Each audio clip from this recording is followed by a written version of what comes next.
Watazamaji wenzangu, kama venye mnavyoona kwa screen, Kalonzo Musyoka ameweza kuwasili katika Wamunyoro.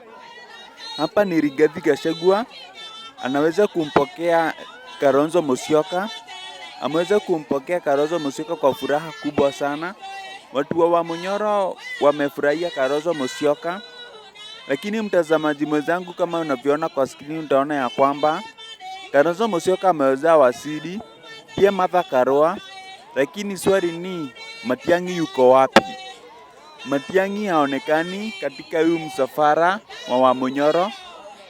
But imesemekana ya kwamba Gachagua wakiwa na Martha Karua na Kalonzo Musyoka wameweza kusema ya kwamba hawataki Matiang'i, hawataki kujihusisha katika masuala na Matiang'i, juu watu wa Wamunyoro na wa Mount Kenya region hawataki Matiang'i.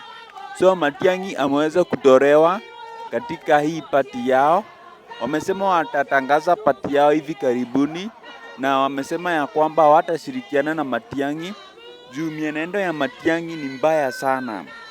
So mtazamaji mwenzangu, Kalonzo Musyoka wameweza kuwasili na kwa Wamunyoro, na hatimaye atakuwa akitoa habari motomoto kuhusiana na chama chao na venye inavyoitwa. Continue watching. Kumbuka kusubscribe to my channel. Guys, nawapenda.